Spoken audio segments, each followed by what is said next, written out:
Good morning, students. In today's lecture, let us continue our chapter 13, Magnetic Effect of Electric Current. In this, today we will discuss that what will be pattern of magnetic field produced around a solenoid when current is passed through it. Now, as we discussed already that what will be pattern of magnetic field in a straight conductor carrying current. Then we discussed that if we mold this straight conductor and form a circle or a coil, then what will be the pattern of magnetic field in that case? In today's lecture, we are going to discuss that if we join a number of these circular coils and then magnetic field is produced around it combinedly, then what will be pattern of that? So as we know, for our practical purposes, the magnetic field produced by a straight conductor is very less.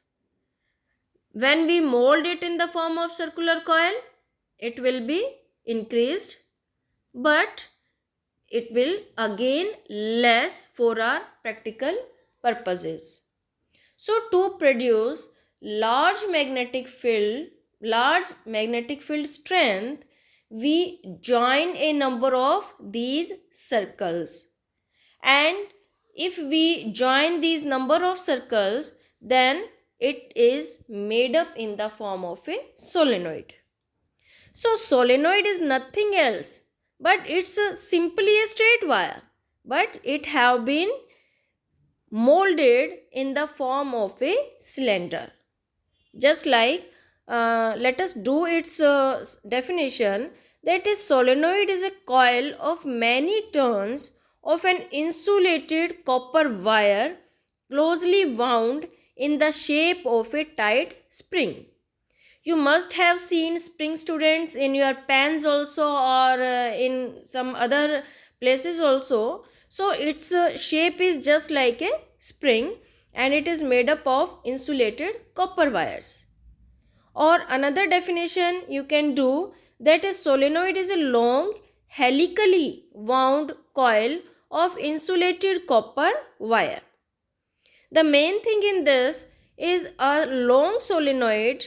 We mean that the length of solenoid is very large as compared to its diameter.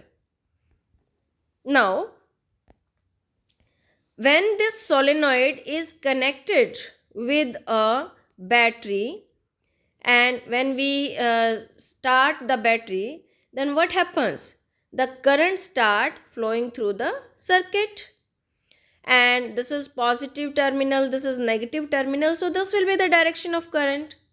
So current is going along this, and it is passing through these circular coils, and finally it is coming out from this side, and in this way the path is completed.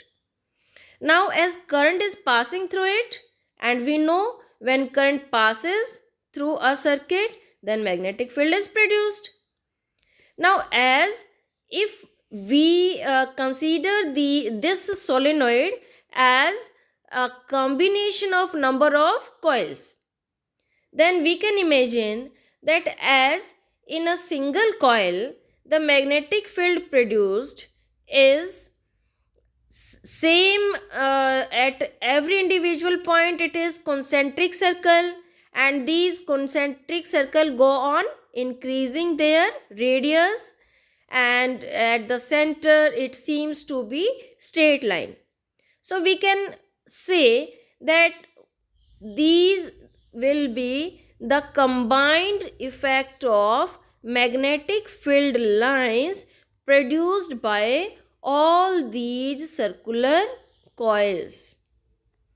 And inside this solenoid, this combined effect is in the form of parallel lines, and outside these circular coils, or combinedly we are saying this is a solenoid.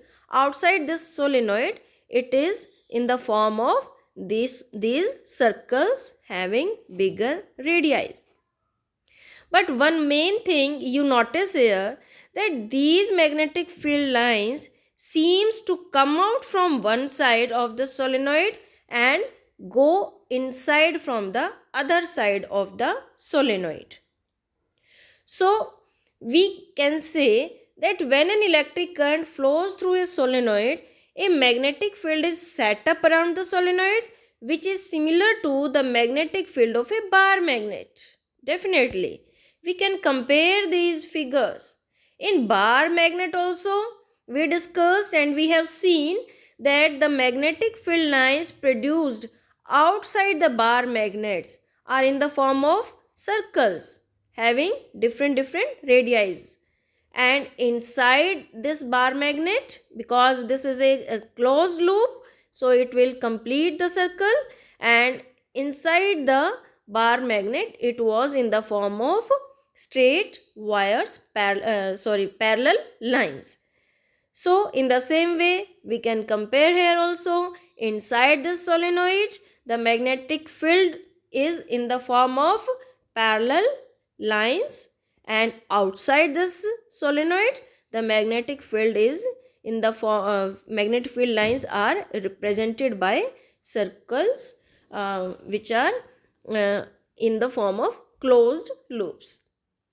So we can say that the pattern of magnetic field lines around a solenoid is just like a bar magnet. So as in bar magnet, it have two poles, north and south pole. In case of solenoid also, one end of solenoid act as a south pole and other end of solenoid will act as a north pole. Now here question arises that how we can know that which pole of the solenoid is north pole and which pole of solenoid is a south pole.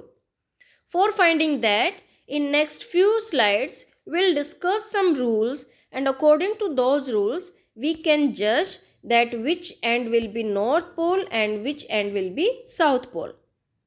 Now characteristics of magnetic field around a solenoid. Let us recapitulate. Already we discussed this. Magnetic field inside a long solenoid is uniform and strong, and it is represented by straight parallel lines, equidistant parallel lines. Magnetic field inside a long solenoid decreases as we move towards the ends of solenoid, because the magnetic field lines near the ends of solenoid start spreading out. Magnetic field outside the solenoid is non-uniform and weak.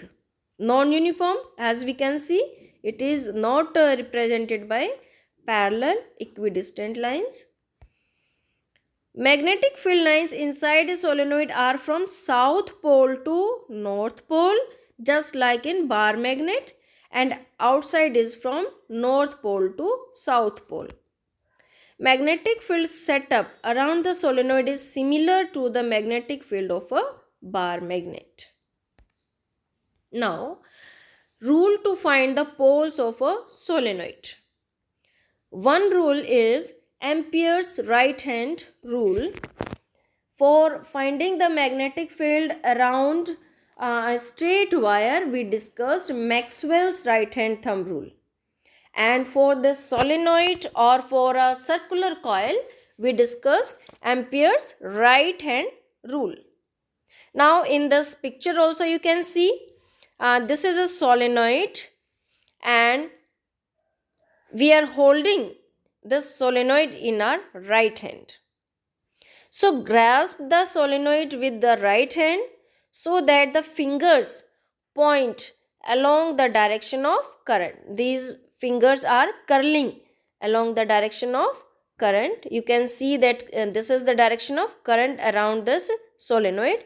From upside you can see this is the direction of current, and from back side it will complete the circle, and again from upside upward and from back side downward.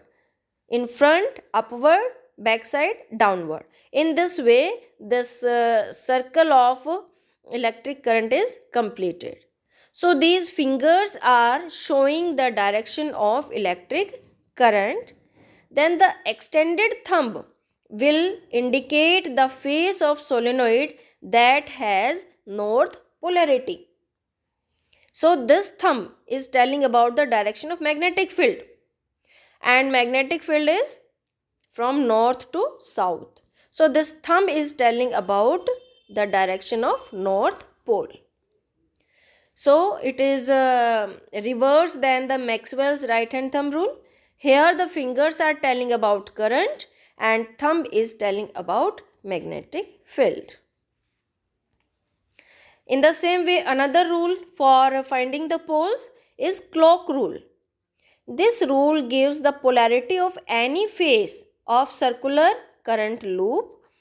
If the current round any face of the coil is in anti-clockwise direction, it behaves like a north pole, and vice versa. That is, if current flows in clockwise direction, it behaves like a south pole.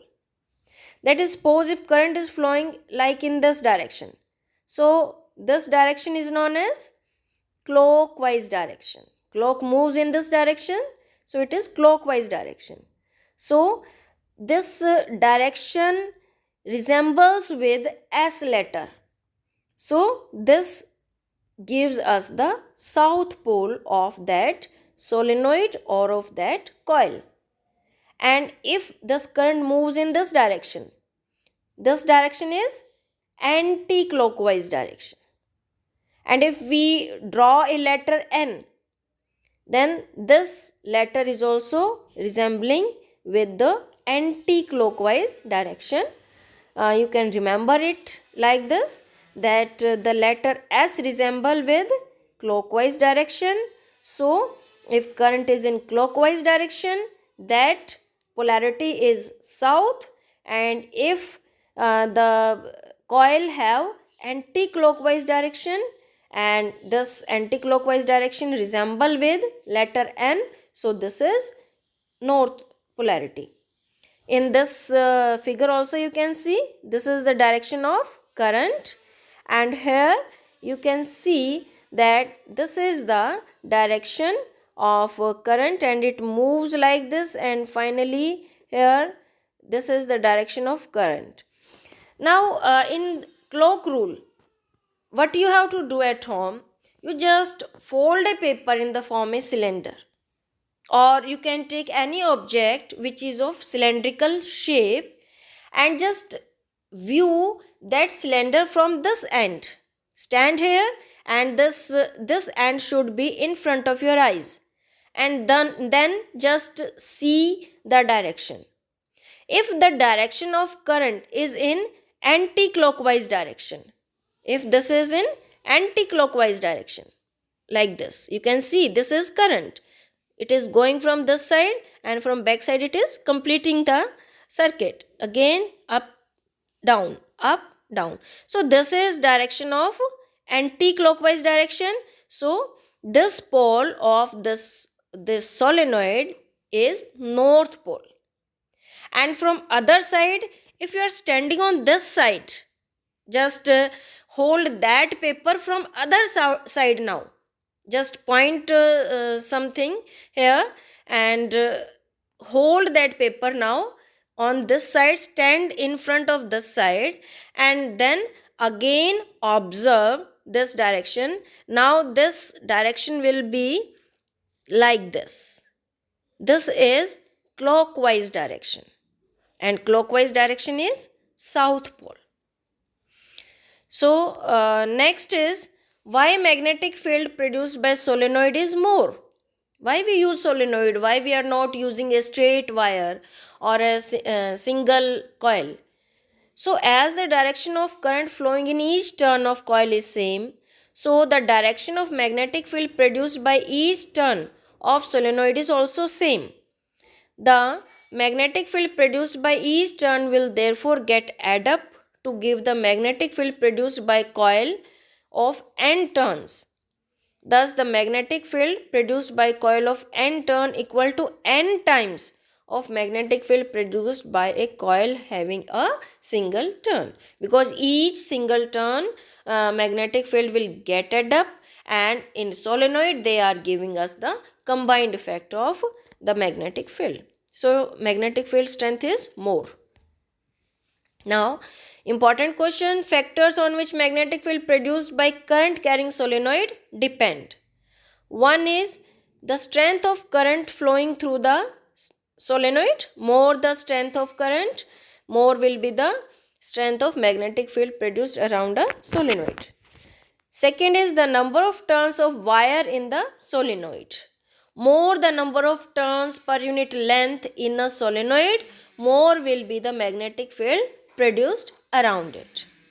And third one is the nature of material inside the solenoid. Now we'll discuss in next slides that if we put some iron bar inside the solenoid, then the strength of solenoid is increased. So if we are taking soft iron bar inside the solenoid, then its strength is increased. So it depends that which material you are taking inside the solenoid. According to that, the strength of solenoid depends. Use of solenoid. The strong magnetic field produced inside a solenoid is used to magnetize the rod of a magnetic material like soft iron when placed inside the solenoid. And this magnetized material is known as electromagnet. Means when we pass the current through that solenoid, and if we are placing another material like soft iron core, then magnetic field is increased, and that setup can be used for producing high magnetic field in different practical purposes. Now, what is electromagnet? You can see in this picture, this is a solenoid wrapped around a bar, this soft iron bar, and this arrangement is known as a electromagnet. So when a soft iron bar is placed inside a solenoid carrying current, it becomes a magnet as long as current flows through the solenoid. Such a magnet is known as electromagnet. Now, strength of electromagnet can be increased by increasing the current through the solenoid. As we discussed in solenoid case also, more the amount of current, more will be the magnetic field. So also as it is in electromagnet, more current, more will be magnetic field, more will be the strength of electromagnet. And second is increasing the number of turns of the solenoid. Now, some uses of electromagnets. They are used to lift heavy iron pieces. Here you can see they are fitted on cranes lifting heavy objects of scrap iron. You must have discussed these in your earlier classes also. And they are used in many devices like iron bell, electric horn, telephone receiver, electric relay. What is electric relay? It is a kind of switch. Microphones, radio set, radio, it is repeated, microphones, etc. In this picture you can also in electric bulb, these are electromagnet and which produces magnetic field, and the working of electric bell you have read in your earlier classes like in class 7th. Now these are in text questions on page 229 and 30. So first question we already discussed, that consider a circular loop of wire lying in plane of table, and we discussed it in detail that the current passes in clockwise direction through circular loop of wire lying in the plane of table. The direction of magnetic field inside the loop is perpendicular to the plane of the table inwards, and outside the loop the direction of magnetic field as per right hand thumb rule is perpendicular to the plane of table outwards. The second question, magnetic field in a given region is uniform. Draw a diagram to represent it. We also discussed it in earlier slides. We represent it with the help of parallel equidistant lines showing in the same direction, arrows showing in the same direction. Now, third question, choose the correct option. The magnetic field inside the long straight solenoid carrying current is, what is correct? Is 0 decreases as we move towards its end, increases as we move towards its end, or is same at all points? So it is same at all points. Assignment: what is the direction of magnetic field lines outside a solenoid? So outside a solenoid, just like bar magnet, it is from north to south. Second, how is the strength of magnetic field around a wire related to strength of electric current flowing in the wire? So we will write that it is directly proportional. More is electric current flowing in the wire, more will be magnetic field produced around a wire. How is electromagnet made? As we already discussed, by wrapping a insulated copper wire around a soft iron core, we can make a electromagnet. What does the direction of thumb indicate in Maxwell's right hand thumb rule? So beta, don't confuse with Maxwell's right hand thumb rule and Ampere's right hand thumb rule. In Maxwell's right hand thumb rule, the thumb indicate the direction of current. Give 3 differences between electromagnet and permanent magnet. So in electromagnet, it behaves as a magnet as long as electric current passes through the solenoid surrounding it. It is demagnetized when electric current stops passing through the solenoid. Thus electromagnet is a temporary magnet. But a permanent magnet, it cannot be demagnetized easily. It can be demagnetized either by heating it or throwing it times and again on the floor from the certain height. Another difference, electromagnet gives a strong magnetic field, and strength of magnetic field produced by electromagnet can be increased or decreased by increasing or decreasing electric current through the solenoid or the number of turns. But in case of permanent magnet, magnetic field of permanent magnet is weak and it is we are not able to change it. It is permanent. Third difference we can write that the polarity of an electromagnet can be reversed by reversing the direction of electric current. But in case of permanent magnet, we cannot reverse the polarity of the electromagnet. So as in this case, we discussed that the direction of, according to the direction of current, this is north pole of the solenoid and this is the south pole of the solenoid. But if we change the direction of current, in your NCRT, the battery is given positive side on this side and negative on this side. Means the polarity of battery is reverse. So in that case, this will be the direction of current, and according to the Ampere rule or the clock rule, this end will be south pole and this end will be north pole. So in case of electromagnet, we can change the polarity of the magnet according to the polarity of battery. So this was all today. Thank you.